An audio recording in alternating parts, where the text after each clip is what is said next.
International Zoo Educators Association, in partnership with Pan-African Association of Zoos and Aquaria, organized the regional workshop for East and Southern countries with the theme, Effective Communication for Conservation Educators. In conservation, we're dealing with a people issue more than an animal issue or a landscape issue. Yet in the past, we've always focused conservation as being about plants and animals and ecosystems.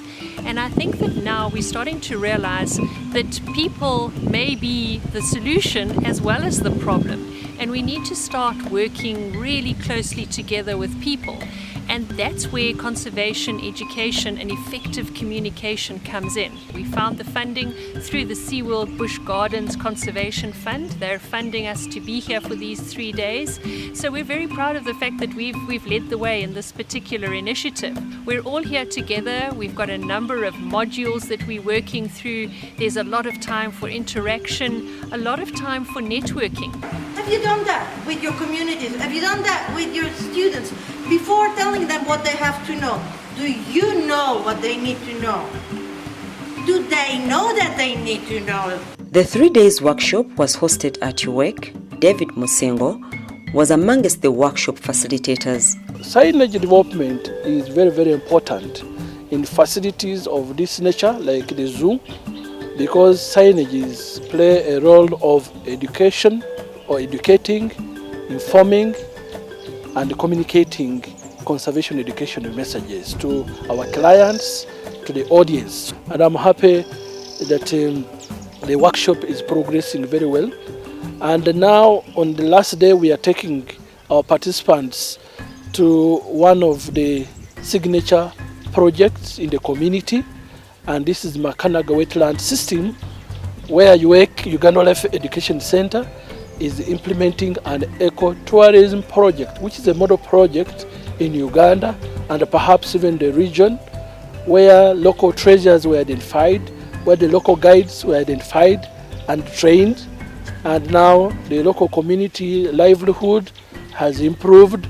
The conservation status of some of the species, especially the flagship species in Makanaga, which is a shoebill, has improved. That's why we are taking the participants, so that they can learn from what we have done, and when they go back to their respective institutions, they will be able to see how they can implement some of these things that they have learned into their program to improve conservation education programs in their respective areas. Education is the greatest tool you can use to change the world, and therefore it is very, very important that we use this workshop to impart knowledge and skills among the facilitators or the educators in the various education institutions and conservation facilities. This workshop is also going to help the participants to understand the linkage between in situ and ex situ conservation and how they can design conservation projects to be able to fund conservation. There are different criteria for different funders who are interested in funding conservation, and it is important that the participants understand this. The IZE regional workshop for East and Southern countries was an eye-opener.